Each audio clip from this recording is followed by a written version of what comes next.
अस्सलाम वालेकुम दोस्तों उम्मीद करते हैं कि आप सब खैरियत से होंगे। दोस्तों ये शिरूपा कंपनी की 4 थ्रेड ओवरलॉक मशीन है। दोस्तों आज मैं इसको ओवरलॉक से पीको में कन्वर्ट करके दिखाऊंगा कि किस तरीके से इसको ओवरलॉक से पीको में कन्वर्ट किया जाता है। और अगर इसका साइज़, जैसे ये साइज़ अभी ज़्यादा है और अगर हमने कम साइज़ का इसमें ओवरलॉक करना है, यानी कि इसका गेज चौड़ा ज़्यादा है, पतले गेज वाला ओवरलॉक करना है, तो ये किस तरीके से किया जाएगा, ये सारी चीज़ें आज आपको बताने और सिखाने की कोशिश करूंगा। दोस्तों अगर आप लोग मेरी वीडियो को स्किप नहीं करेंगे, फुल वीडियो देखेंगे, तो इंशाल्लाह आप लोगों को बहुत अच्छे से समझ में आ जाएगा कि ओवरलॉक को पिको में किस तरीके से कन्वर्ट करें और इसका गेज छोटा किस तरीके से करें। तो आइए दोस्तों वीडियो को स्टार्ट करते हैं। दोस्तों ओवरलॉक मशीन भले पिको पे चल रहा हो या ओवरलॉक पे चल रहा हो, सबसे पहले इसके अंदर ये चीज़ होना बहुत ज़रूरी है कि इसका चेन जो है ये खुद ब खुद निकले। अभी जैसे मैं चलाऊँगा तो आपको दिखेगा कि इसका चेन खुद ब खुद निकल रहा है। तो इस तरीके से चेन निकलना बहुत ज़रूरी है। भले आप पिको पे चलाएं, भले आप ओवरलॉक पे चलाएं, या भले आप सेफ्टी मशीन, ओवरलॉक की कोई सी भी मशीन हो, उसका चेन इस तरीके से निकलना लाजमी है। अगर इस तरीके से चेन नहीं निकल रहा है तो हो सकता है आपका प्लेट का जो मक्खी है वहाँ पे कोई खराश वगैरह है या कोई बाबरी वगैरह है, या तो आपका टाइमिंग सही नहीं बंधा हुआ है। इसको सबसे पहले आपने क्लियर करना है। इस हवाले के ऊपर मैंने वीडियो अपलोड करके पहले से रखा हुआ है ओवरलॉक की टाइमिंग के हवाले से। अगर निडल प्लेट के मक्खी के अंदर कोई खराश वगैरह आ जाता है, ये निडल प्लेट का मक्खी है, अगर इसके अंदर कोई खराश वगैरह आ जाता है तो इसको हमने रेगमाल से प्लेन कर लेना। प्लेन करने के बाद फिर बफ रोलर से बफ कर लेना। तो हमारा ये क्लियर है। अब हम क्या करेंगे, इसके ऊपर ये कपड़ा चला के चेक करेंगे।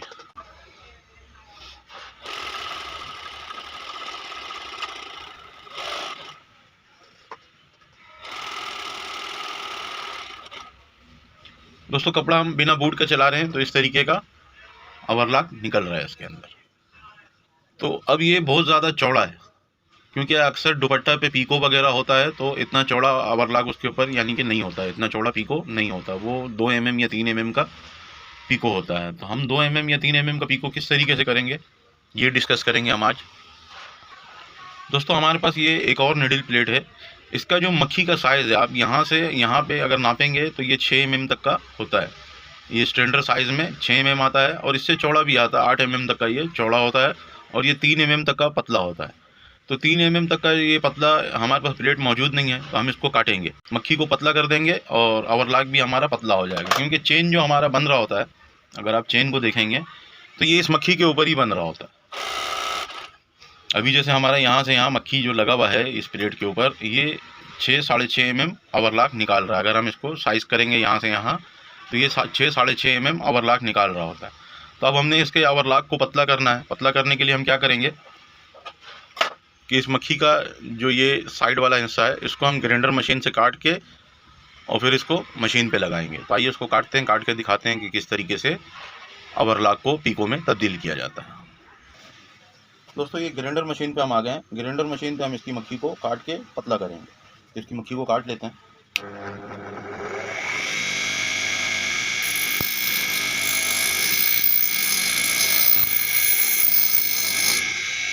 दोस्तों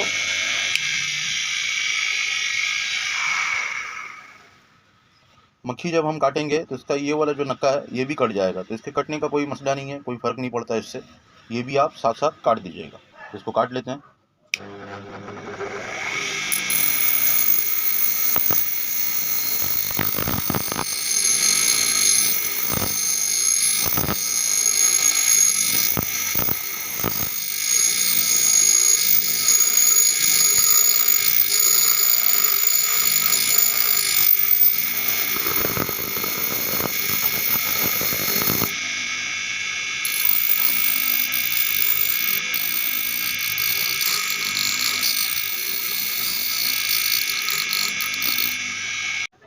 दोस्तों इसको हमने इस तरीके से इतना काट लेना है। और काटने के बाद दोस्तों ये वाइस है, इस वाइस पे हम आ जाएंगे और वाइस के ऊपर हम ये प्लेट लगा लेंगे। ऐसे इस तरीके से हमने प्लेट को फंसा लेना है। अब फंसाने के बाद हम इस पर रेगमाल से इसको पॉलिश करेंगे कि इसका जो ये वाला हिस्सा है, जो मक्खी का ये वाला हिस्सा है, ये खड़ा हो गया। इसको हमने गोल करना है, इसको गोल करना है और इसको चिकना करना है बिल्कुल। तो हमने इस तरीके से रेगमाल ले लेना है और रेगमाल लेके वाइस पे प्लेट को लगा लेना है और इस तरीके से हम रगड़ते जाएंगे।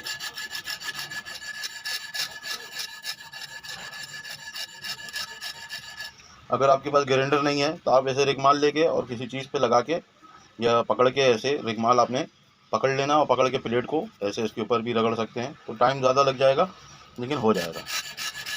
तो इस तरीके से हमने इसको अच्छी तरीके से चिकना कर लेना है, ताकि अभी जो हमने ग्राइंडर से इसको घिसा है इसके अंदर बाबरी वगैरह अगर कुछ होगा तो वो ख़त्म हो जाएगा।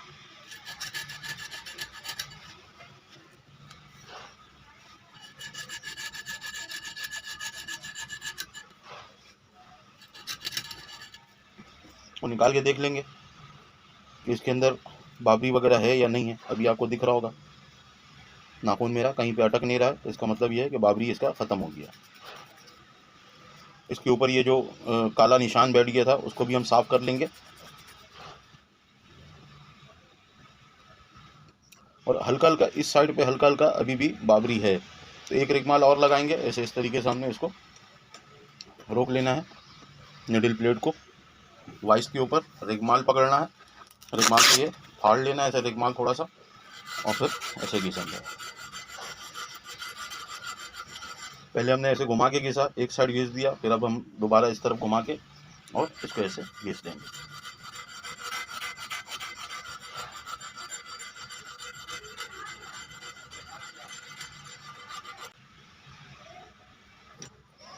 दोस्तों ये हमने घिस लिया है, अब इसको हम बफ कर लेंगे।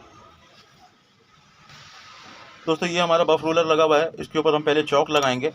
ये इसका बफ रोलर चौक है, मार्केट में आसानी से मिल जाता है। तो इसका ग्राइंडर ऑन कर लेते हैं, ऑन करके इस पर चौक लगा देते हैं।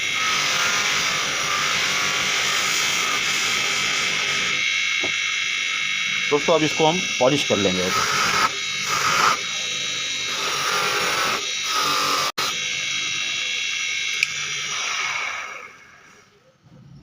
दोस्तों ये हमने इसमें पॉलिश कर लिया है, और पॉलिश करने के बाद इसको हम मशीन पे लगा के चेक करते हैं।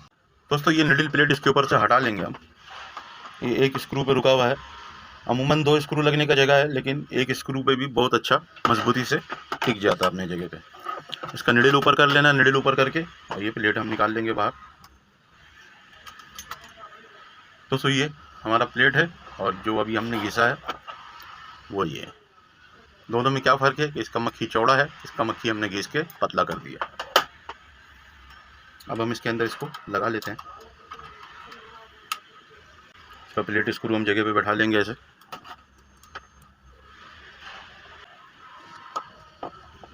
हैंड व्हील से हम इसको घुमा के चेक कर लेंगे कि ये फंदा सही मार रहा है नहीं मार रहा है, निडल कहीं टकर तो नहीं रहा है, तो बेहतरीन है। अब हम इसको चला लेते हैं। दोस्तों अगर हम इसको रिगमाल से घिसते नहीं, रिगमाल से घिसने के बाद पॉलिश नहीं करते, तो ये चेन इस तरीके से नहीं निकलता, चेन उसी मक्खी पे अटक जाता, वहीं पे एक ही जगह पे अटक जाता। तो ये चीज़ करना बहुत ज़रूरी है, ताकि उसके अंदर कोई ख़राश वगैरह ना रहे। और ये हमारा जो ओवरलॉक का साइज़ है ये छोटा हो गया, ये चेन आपको छोटा दिख रहा होगा, और इसके अंदर जो पहले चेन निकल रहा था वो इस तरीके का चौड़ा चेन निकल रहा था, तभी ये चेन पतला हो गया। अब हम क्या करेंगे, इस पर कपड़ा रख के चला के देख लेंगे। फिर ढक्कन को, साइड कवर को हम बंद कर लेंगे ऐसे।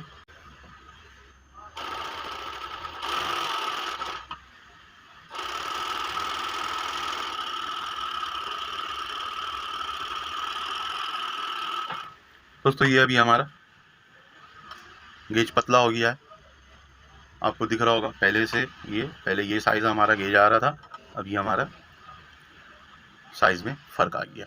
और भी अगर इससे पतला करना है तो और भी प्लेट को घिस लेना है। आपने इस तरीके का 3-4 प्लेट बना के रख लेना है। दोस्तों ये 4th थ्रेड ओवरलॉक हो रहा है। अगर हम इसका बाहर वाला धागा निकाल देते हैं, जो बाहर वाली निडल है इसका धागा बाहर निकाल देंगे, तो ये और भी पतला हो जाएगा। तो इसको हम निकाल लेते हैं, निकाल के आपको दिखाते हैं। ये हमने बाहर वाला धागा इधर निकाल के ऊपर लपेट दिया, और अब हम इसको एक निडल पे चला के देखते हैं। दोस्तों ये हमारा ओवरलॉक और भी पतला हो गया है। इसका लूपर का जो दोनों धागा है उसको हम थोड़ा टाइट कर लेंगे। टाइट करने के बाद फिर दोबारा हम इसे चला के चेक करेंगे। तो दोस्तों अभी दिख रहा होगा कितना पतला हो गया ये। तो इस तरीके से हम इसको और भी पतला कर सकते हैं। इसकी जो मक्खी है, अगर आपने 4th थ्रेड पे ही चलाना है तो इसकी मक्खी को ग्राइंडर पे और थोड़ा हम घिस सकते हैं, क्योंकि अभी भी इसके अंदर जगह है। अगर जैसे मैं आपको दिखाऊं, इसका निडल प्लेट खोल लेते हैं, और खोलने के बाद अब इसी तरीके से जो तिल्ले वाला धागा होता है जो लेडीज़ दुपट्टे के ऊपर ओवरलॉक कर रहा होता है, उस धागे को अगर चलाना होता है तो हम इसका जो बीच वाला मक्खी है वो तोड़ देते हैं। इसका जो ये बीच में मक्खी लगा हुआ है इसको तोड़ देंगे तो तिल्ले वाला धागा वो सही चलता है ओवरलॉक के ऊपर।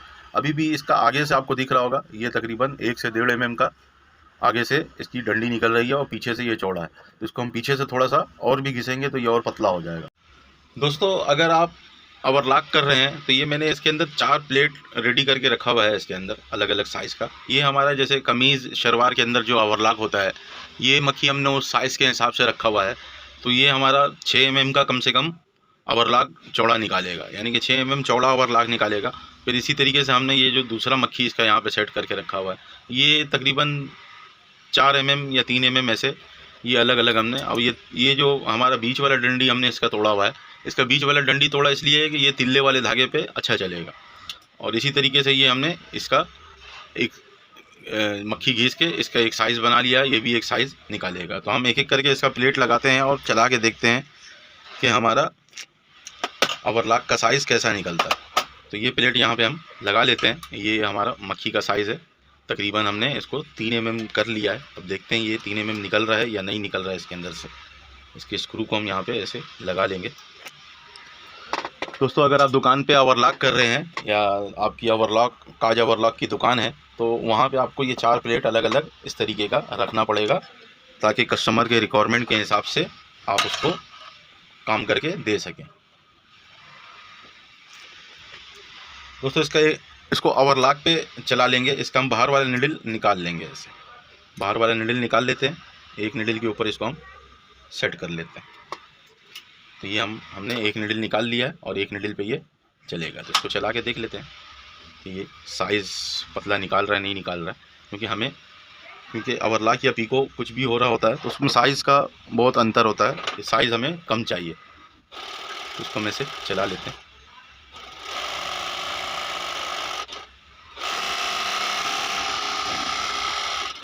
दोस्तों ये हमारा ओवरलॉक का साइज़ आ रहा है और ये तकरीबन मेरे हिसाब से 2 से 2.5 mm का साइज़ आ रहा है। अब इसी तरीके से इसमें अगर हमने जैसे डॉट वाला बनाना है तो हम किस तरीके से डॉट वाला बनाएंगे। इसको हमने एक ही जगह पे ऐसे चलाते रहना, फिर ऐसे आगे बढ़ाना है ऐसे।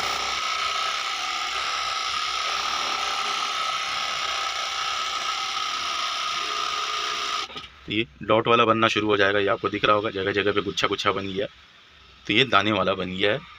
और इसी तरीके से ऑपरेटर के ऊपर है, ऑपरेटर इसके अंदर बहुत अच्छा काम कर रहा होता है, जो इस पीको मशीन का ऑपरेटर होता है। दोस्तों इसी तरीके से अभी हमने तिल्ले वाला जो प्लेट बनाया है वो प्लेट लगा के देखते हैं इसके अंदर कि वो किस तरीके से काम कर रहा है। तो पीको मशीन में जो सबसे अहम काम है वो निडल प्लेट का है। निडल प्लेट और धागा आपने जितना खूबसूरत लगाएंगे उतना खूबसूरत ओवरलॉक होने के बाद दिखेगा। और ये निडल प्लेट आप जिस तरीके का लगाएंगे उस तरीके का ओवरलॉक ये कर देगा। तभी हमने ये तिल्ले वाला ओवरलॉक का जो प्लेट होता है निडल प्लेट वो लगाया है।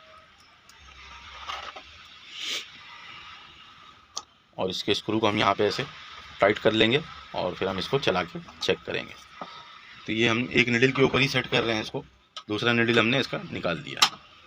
इसको चला लेंगे ऐसे और देख लेंगे कि ये कैसा काम कर रहा है, चेन निकल रहा है नहीं निकल रहा है। सबसे पहले तो इसके अंदर से चेन निकलना बहुत ज़रूरी है। जैसे ये अभी आपको दिख रहा है ये चेन निकल रहा है, ये चेन नहीं निकलेगा तो समझ लें आपका काम सही नहीं है, जो आपकी मशीन की टाइमिंग है वो सही नहीं है। तो इसी तरीके से फिर हमने इसको यहाँ पे ऐसे चला लिया।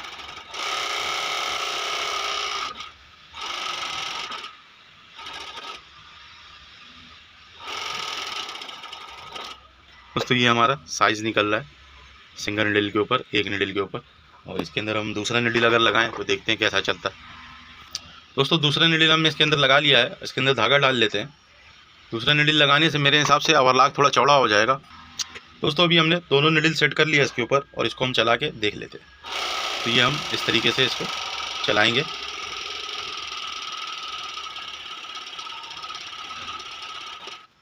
दोस्तों ये हमारा पहले ये साइज़ निकल रहा था और अभी हमारा ये साइज़ निकल रहा है। इस पर भी हमने ये दाना बनाया है इस तरीके का। तो अब भी ये धागे का कमाल है सारा। धागा जितना ज़्यादा खूबसूरत होगा उतना दाना उभर के दिखेगा ये, यानी कि जो ये छोटा छोटा बॉल बन रहा है ये और ज़्यादा उभर के दिखेगा। और ये तिल्ले वाले धागे पे सबसे अच्छा बनता है। तो दोस्तों उम्मीद करते हैं कि ओवरलॉक को पीको पे किस तरीके से कन्वर्ट किया जाता है और उसकी जो ओवरलॉक की सेटिंग होती है वो क्या होती है, ये आप लोगों को समझ में आ गया होगा। तो दोस्तों उम्मीद करते हैं मेरी वीडियो से आप लोगों को कुछ सीखने को मिला हो। अगर कुछ सीखने को मिला है तो मेरी वीडियो को अपने दोस्त यारों के साथ लाजमी शेयर कीजिएगा और अपने जॉब पार्टनर के साथ भी लाजमी शेयर कीजिएगा। अगर आप में से कोई भाई मुझे पहली दफ़ा देख रहा है या सुन रहा है तो मेरे चैनल को सब्सक्राइब कर लीजिएगा और बेल आइकन लाजमी पुश कीजिएगा। अगर मैं इस किस्म की कोई भी वीडियो बनाऊं तो उसका नोटिफिकेशन आपको भी सबसे पहले मिल जाए। एंड दोस्तों अल्लाह हाफिज़।